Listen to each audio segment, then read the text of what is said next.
అందరికీ నమస్తే. Welcome to TR TV. నేను మీ తిరుపతి.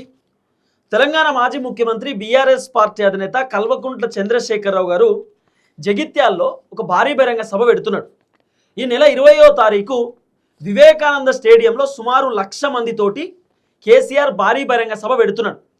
ఆ భారీ బహిరంగ సభలో Jagtial Congress party senior leader, దాదాపు 40 సంవత్సరాలు కాంగ్రెస్ పార్టీ కోసం పనిచేసినటువంటి వ్యక్తి జీవన్ రెడ్డితో పాటు ఒరిజినల్ కాంగ్రెస్ పార్టీ లీడర్లు, సీనియర్ లీడర్లు, కాంగ్రెస్ కోసం పనిచేసేటటువంటి వ్యక్తులు చాలామంది బీఆర్ఎస్ పార్టీలోకి చేరడానికి సిద్ధమవుతున్నారు. కేసీఆర్ ఎర్రబల్లి ఫామ్ హౌస్ నుండి సుమారు 2,000 కార్లతోటి కాన్వాయ్ వస్తాడట. జగిత్యాల సభకు వచ్చిన తర్వాత కేసీఆర్ భారీ బహిరంగ సభలో మాట్లాడతాడు. జీవన్ రెడ్డి కూడా మాట్లాడతాడు. మాట్లాడిన తర్వాత కేసీఆర్ జీవన్ రెడ్డికి గులాబీ కండువా కప్పి బీఆర్ఎస్ పార్టీలోకి తీసుకుంటాడు. జీవన్ రెడ్డితో పాటు కాంగ్రెస్ పార్టీ నుండి చాలామంది లీడర్లు, కార్యకర్తలు బీఆర్ఎస్ పార్టీలోకి చేరడానికి సిద్ధమవుతున్నారు. Already BRS party working president KTR, BRS party కీలక నేత సిద్దిపేట ఎమ్మెల్యే హరీష్ రావు, మాజీ మంత్రులు చాలామంది ఈరోజు జగిత్యాలకు సంబంధించినటువంటి భారీ బహిరంగ సభ ఆ పనులు చూడడానికి, ఆ పనులు ఏ విధంగా జరుగుతూ ఉన్నాయి, ఏం కదా, పార్కింగ్ ఎక్కడ పెట్టాలి, ఎంతమంది సిట్టింగ్ కెపాసిటీ, ఆ భారీ బహిరంగ సభకు సంబంధించిన స్టేజ్ ఏంది, ఎంతమంది స్టేజ్ మీద కూర్చోవచ్చు, తర్వాత సభకు సంబంధించినటువంటి ప్లానింగ్స్ ఏంది, ఆ పూర్తి స్థాయిలో చూడడానికి, ఆ సెటప్ అంతా కూడా పర్యవేక్షించడానికి కేటీఆర్, హరీష్ రావు, బీఆర్ఎస్ పార్టీకి సంబంధించిన కొంతమంది లీడర్లు ఇప్పుడు జగిత్యాల భారీ బహిరంగ సభ ప్లేస్ దగ్గరికి పోతున్నారు. ఆ ప్లేస్ దగ్గర పోయి పూర్తి స్థాయిలో ప్లేస్ని చూసేటటువంటి కార్యక్రమం చేస్తున్నారు. సుమారు 1,00,000 మంది ఆ భారీ బహిరంగ సభకు వచ్చేటటువంటి ఒక అంచనా ఉందట. సో 1,00,000 మంది వివేకానంద స్టేడియంలో సరిపోతారు అనేది వినబడుతున్నటువంటి ఒక అంచనా. సో 1,00,000 మంది కంటే ఎక్కువనే భారీ బహిరంగ సభకు రావచ్చు అనేది కూడా వినబడుతున్నటువంటి ఒక చర్చ. సో కేసీఆర్ మాత్రం మాస్టర్ ప్లాన్ తోటి ఉన్నాడు. ఆ భారీ బహిరంగ సభలో కేసీఆర్ ఖచ్చితంగా కాంగ్రెస్ ప్రభుత్వాన్ని ఉద్దేశించి మాట్లాడతాడు. కాంగ్రెస్ అధికారంలోకి వచ్చిన దగ్గర నుండి ఇప్పటిదాకా ఏమేం జరిగింది, ఏం కథ, రేవంత్ రెడ్డి ముఖ్యమంత్రి అయిన తర్వాత ఈ తెలంగాణలో జరిగినటువంటి అభివృద్ధి ఏంది, 6 గ్యారెంటీలు ఎటుపోయినాయి, 420 హామీలు ఎటుపోయినాయి, రేవంత్ రెడ్డి చెప్పినటువంటి హామీలని నెరవేర్చిండా లేదా, కాంగ్రెస్ ప్రభుత్వం మంచిగుందా, బీఆర్ఎస్ ప్రభుత్వం మంచిగుందా, కాంగ్రెస్ వచ్చిన తర్వాత హైడ్రా కూల్చివేతలు ఏ విధంగా జరుగుతున్నాయి, ప్రజలను రేవంత్ రెడ్డి ఏ విధంగా ఇబ్బంది పెడుతున్నా అనేది పిన్ టు పిన్ కేసీఆర్ ఆ జగిత్యాల భారీ బహిరంగ సభలో ఖచ్చితంగా మాట్లాడతాడు, మాట్లాడి తీరుతాడు. దాంట్లో వేరే ఆప్షనే లేదు. అయితే కేసీఆర్ భారీ బహిరంగ సభను అడ్డుకోవడానికి రేవంత్ రెడ్డి విశ్వ ప్రయత్నాలు చేస్తున్నాడు. రకరకాల ప్రయత్నాలు, కొన్ని లాజిక్లతోటి కొడుతున్నాడు, మ్యాజిక్లతోటి కొడుతున్నాడు. కేసీఆర్ని ఇక మొత్తానికి బయటికి రానియకుండా రేవంత్ రెడ్డి తనకు తోచిన విధాల ప్రయత్నం చేస్తున్నాడు. ఇప్పుడు కేసీఆర్ సుమారు బయటికి రాక చాలా రోజులు అవుతుంది. కేసీఆర్ ఒకసారి కాళేశ్వరం విచారణకు అని చెప్పి బయటకు వచ్చిండు. విచారణ అయిపోయినటువంటి వెంటనే కేసీఆర్ ప్రెస్ మీట్ పెట్టలే, మీటింగ్ పెట్టలే, మళ్ళీ ఎర్రబల్లి ఫామ్ హౌస్కి వెళ్ళిపోయిండు. ఒకసారి ఫోన్ ట్యాపింగ్ విచారణ అని చెప్పి కేసీఆర్ ఎర్రబల్లి ఫామ్ హౌస్ నుండి కాన్వాయ్ తోటి వచ్చిండు. ఫోన్ ట్యాపింగ్ విచారణ అయిపోవడంతో కేసీఆర్ రాత్రికి రాత్రి మళ్ళీ ఎర్రబల్లి ఫామ్ హౌస్కి వెళ్ళిపోయిండు. ఇప్పుడు కేసీఆర్ భారీ బహిరంగ సభ కేసీఆర్ పెడుతున్నాడు. ఆ సభలో కేసీఆర్ ఖచ్చితంగా కాంగ్రెస్ ప్రభుత్వాన్ని ఉద్దేశించి మాట్లాడతాడు. కేసీఆర్ కాంగ్రెస్ ఉద్దేశించి మాట్లాడితే ఖచ్చితంగా జనాలు చైతన్యవంతులు అవుతారు. కేసీఆర్ మాటలు జనాలు నమ్మి ప్రభుత్వం పైన ఇంకా వ్యతిరేకత వస్తుంది. రేవంత్ రెడ్డిని మళ్ళా జనాలు తిడతారు. కేసీఆర్ మాటలు ఆ విధంగా ఉంటాయి. సో కేసీఆర్ బయటకు వస్తే ప్రమాదం జరుగుతుంది, ప్రభుత్వానికి ఇబ్బంది అవుతుంది. కేసీఆర్ బయటకు వచ్చి కాంగ్రెస్ గురించి మాట్లాడితే కాంగ్రెస్కి డ్యామేజ్ అవుతుంది. అసలే కేసీఆర్ని చాలామంది కేసీఆర్ ముఖ్యమంత్రి ఉంటే బాగుంటుండే, మంచో చెడో కేసీఆరే ఉండాలి, కేసీఆర్ మళ్ళా ముఖ్యమంత్రి కావాలి, బీఆర్ఎస్ గవర్నమెంట్ ఉండాలని చెప్పి చాలామంది జనాలు అంటున్నారు. ఈ మధ్యకాలంలో కాంగ్రెస్ గవర్నమెంట్ పైన విపరీతమైనటువంటి వ్యతిరేకత వచ్చింది. ఈ టైంలో మళ్ళీ కేసీఆర్ బయటకు వస్తే ఇబ్బంది అవుతుంది అనేటటువంటి ఆలోచనతోటి రేవంత్ రెడ్డి కేసీఆర్ భారీ బహిరంగ సభను డైవర్ట్ చేయడానికి ఒక ప్లాన్ చేసిండు. కేసీఆర్ సభను అడ్డుకోవడానికి రెండో ప్లాన్ చేసిండు. ఆ ప్లాన్ ఏంది, ఏం కథ అనేది ఈ వీడియోలో మనం పిన్ టు పిన్ మాట్లాడుకునేటటువంటి కార్యక్రమం చేద్దాం. ఫస్ట్ టైం మన ఛానల్ చూస్తున్న వాళ్ళు దయచేసి సబ్స్క్రైబ్ చేయండి, షేర్ చేయండి, లైక్ చేయండి. మీరు సబ్స్క్రైబ్ చేసుకోవడం ద్వారా నాకు ధైర్యం వస్తుంది, బలం వస్తుంది. నేను ఇంకా ప్రజా సమస్యలపైన గట్టిగా మాట్లాడతా, ప్రభుత్వాన్ని గట్టిగా ప్రశ్నిస్తా. అయితే కేసీఆర్ జగిత్యాల్లో వివేకానంద స్టేడియంలో ఒక భారీ బహిరంగ సభ పెడుతున్నాడు కదా. అక్కడ జగిత్యాలకు సంబంధించినటువంటి ఎమ్మెల్యే, తెలుసుగా ఎమ్మెల్యే ఎవరో, బీఆర్ఎస్ పార్టీలో గెలిచినటువంటి వ్యక్తి సంజయ్ కుమార్. ఈ సంజయ్ కుమారు సిగ్గు లేకుండా బీఆర్ఎస్ పార్టీలో గెలిచి కాంగ్రెస్ పార్టీలో పదవి ఎంజాయ్ చేస్తున్నాడు. ఇంకా ఆయన ఏదో కాంగ్రెస్ పార్టీలోనే గెలిచినట్టు, కాంగ్రెస్ పార్టీ బీఫామ్ పైనే పోటీ చేసినట్టు పెద్ద ఓవర్ యాక్షన్ సంజయ్ కుమార్ది. సంజయ్ కుమార్ గెలిచింది బీఆర్ఎస్ పార్టీలో, ఇప్పుడు 10 ఉన్నదేమో కాంగ్రెస్ పార్టీలో, ఇంకా పెద్ద ఒరిజినల్ కాంగ్రెస్ పార్టీ లీడర్ లెక్క పోజులు, ఓవర్ యాక్షన్. ఇప్పుడు ఈ సంజయ్ కుమార్ ఏం చేసినాడు ఎరికేనా? కేసీఆర్ భారీ బహిరంగ సభ ఒక స్టేడియంలో జరుగుతుందబ్బా. కేసీఆర్ భారీ బహిరంగ సభ స్టేడియంలో జరుగుతుంటే ఆ స్టేడియం ముందు ఆ స్టేడియంకు పోవడానికి ఒక రోడ్డు ఉంటుందట. ఈ రోడ్ని ఈ జగిత్యాల ఎమ్మెల్యే సంజయ్ కుమార్ తవ్విచ్చిండు గీడ మధ్యలో. ఇక్కడ ఏదైతే రోడ్డు ఉందో ఈ రోడ్డు మార్గాన్నే ఆ కేసీఆర్ భారీ బహిరంగ సభ స్టేడియం దగ్గరికి పోవాలి, కేసీఆర్ సభకు పోవాలి. ఈ స్టేడియంకు పోయేటటువంటి తొవ్వను జగిత్యాల ఎమ్మెల్యే తవ్విచ్చిండు. ఈడ ఎందుకు తవ్విచ్చిండు, రీజన్ ఏందట అంటే గీడ ఒక కెనాల్ కాలువ పోతుంది, ఆ కెనాల్ కాలువ అది మంచిగా కట్టాలి, కాలువ మొత్తం కూలిపోతుంది, ఆ కెనాల్ కాలువ గట్టిగా కట్టాలంటే ఈ తవ్వాలి, రోడ్డు తవ్వాలి. కాబట్టి ఆ కాలువ కట్టడానికి రోడ్డు తవ్వినట్టు ఇప్పుడు కేసీఆర్ భారీ బహిరంగ సభ ఉండుతోటే సంజయ్ కుమార్కి కాలువ గుర్తుకొచ్చింది, సంజయ్ కుమార్కి రోడ్డు మంచిగా చేయాలని గుర్తుకొచ్చింది.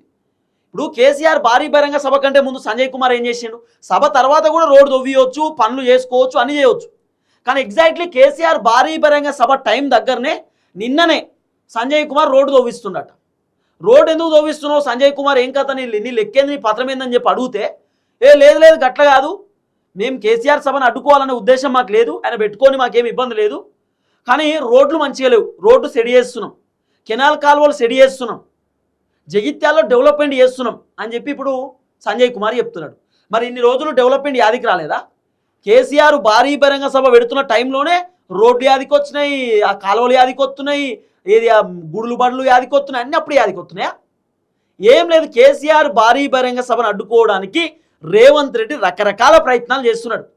రేవంత్ రెడ్డికి భయం, కేసీఆర్ బయటకు వస్తే ఎక్కడ కాంగ్రెస్ ప్రభుత్వానికి డ్యామేజ్ అవుతుందో, కేసీఆర్ బయటకు వస్తే కాంగ్రెస్ ప్రభుత్వానికి ఖచ్చితంగా ఇబ్బంది అవుతుంది, కేసీఆర్ ప్రభుత్వాన్ని ఉద్దేశించి మాట్లాడతాడు, ఇవన్నీ రేవంత్ రెడ్డికి డ్యామేజే కదా. అందుకే రేవంత్లో ఉలిక్కి పడి భయపడి ఈ కథ అంతా. ఇప్పుడు రేవంత్లో 2-3 కథలు చేస్తాడు. ఏం తెలుసా, కేసీఆర్ని ఎర్రబల్లి ఫామ్ హౌస్ నుండి బయటికి రాకుండా కూడా కేసీఆర్ చేయొచ్చు. ఎట్లా, కేసీఆర్ని హౌస్ అరెస్ట్ చేస్తారు అవసరం అనుకుంటే. హౌస్ అరెస్ట్ అంటే ఫామ్ హౌస్ నుండి బయటికి రావద్దు sir, law and order problem వస్తుంది, మీరు బయటికి వస్తే జగిత్యాలో భారీ బహిరంగ సభ పెడితే బీఆర్ఎస్ పార్టీ కార్యకర్తలకు కాంగ్రెస్ పార్టీ కార్యకర్తలకు ఘర్షణ అవుతుంది, మీరు మాట్లాడే మాటల వల్ల కాంగ్రెస్ కార్యకర్తలు ఈగో హట్టై మీ మీద దాడి చేయవచ్చు, మీకు ఇబ్బంది కావచ్చు, లేకపోతే ల్యాండ్ ఆర్డర్ ఇష్యూ వస్తుంది, 144 సెక్షన్ పెట్టాల్సిన పరిస్థితి వస్తుంది, కాబట్టి వద్దు, మీరు బయటికి రావద్దు, బయటికి రాకండి సార్, మీరు బయటికి రావడం వల్ల ఘర్షణలు అయ్యే అవకాశం ఉంది, గొడవలు అయ్యే అవకాశం ఉంది, ల్యాండ్ ఆర్డర్ ఇష్యూ అయ్యే అవకాశం ఉందని చెప్పి కేసీఆర్ని అట్లా కూడా అడ్డుకునే కార్యక్రమం చేయొచ్చు లాస్ట్ వరకు. అంటే ఎట్లనో అట్లా కేసీఆర్ని మాత్రం బయటికి రానియకుండా చేద్దామనే ప్లానింగ్లో రేవంత్ రెడ్డి ఉన్నాడు. కానీ అది కాదు, కేసీఆర్ను బయటికి రాకుండా అడ్డుకునే కార్యక్రమం రేవంత్ రెడ్డి ఎంత చేసినా ఆయన అడ్డుకునేటటువంటి ధైర్యం ఎవరు చేయరు. ఒకవేళ కేసీఆర్ని అడ్డుకున్నారు అనుకో, కేసీఆర్ హైకోర్టుకు పోతాడు, హైకోర్టు నుండి పర్మిషన్ తెచ్చుకుంటాడు.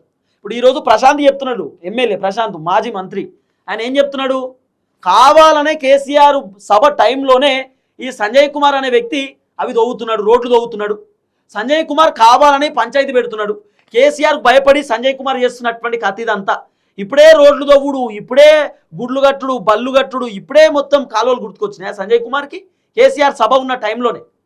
ఇప్పుడు బీఆర్ఎస్ పార్టీ లీడర్లు ఒకటే చెప్తున్నారు, ఈ రోడ్డు దవ్వీరు, ఆల్టర్నేట్ రోడ్డు ఒకటి చూపియండి, ఆల్టర్నేట్ రోడ్డు ఒకటి వేయండి, కావాలి ఇప్పుడు రోడ్డు కావాలంటున్నారు, ఆల్టర్నేట్ ఒకటి కావాలి, కేసీఆర్ సభ నడవాలంటే రోడ్డు దవ్వీరు, ఆల్టర్నేట్ ఆప్షన్ ఒకటి కావాలి, మీరు ఏమైనా చేయరని చెప్తున్నాడు.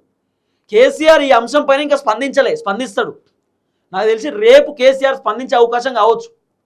కేసీఆర్ దగ్గరికి పోయిందట ఈ పంచాయతీ, కరెక్ట్ భారీ బహిరంగ సభ దగ్గరలోనే రోడ్డు దవ్వీరు, సభ దగ్గరలోనే కాలువలు దవ్వుతురు, ఏదేదో చేస్తున్నారు, సభను డిస్టర్బెన్స్ చేస్తున్నారు అని చెప్పి కేసీఆర్కి ఆల్రెడీ చెప్పిరట కొంతమంది లీడర్లు, కేటీఆర్ వీళ్ళు ఇన్ఫర్మేషన్ ఇచ్చిరట. సో కేసీఆర్ మ్యాక్సిమం ఈరోజు సాయంత్రం అన్న రేపన్నా స్పందించే కార్యక్రమం చేస్తాడు, లేకపోతే డైరెక్ట్ కేసీఆర్ భారీ బహిరంగ సభలోనే మాట్లాడతాడు, సభలోనే సంజయ్ కుమార్ ఉద్దేశించి మాట్లాడతాడు. నన్ను అడిగితే అయితే పార్టీ మారినటువంటి వ్యక్తి సంజయ్ కుమార్ గురించి మాట్లాడకపోవచ్చు, రేవంత్ రెడ్డి గురించే కేసీఆర్ మాట్లాడలే, ఇక ఈ సంజయ్ కుమార్ గురించి మాట్లాడతాడా? కాకపోతే పార్టీ మారినటువంటి ఎమ్మెల్యేల గురించి మాట్లాడతాడు తప్ప అందరి గురించి, ఒక్కొని గురించి మాత్రం పేరు తీసే అవకాశం ఉండదు నాకున్న అంచనా అయితే.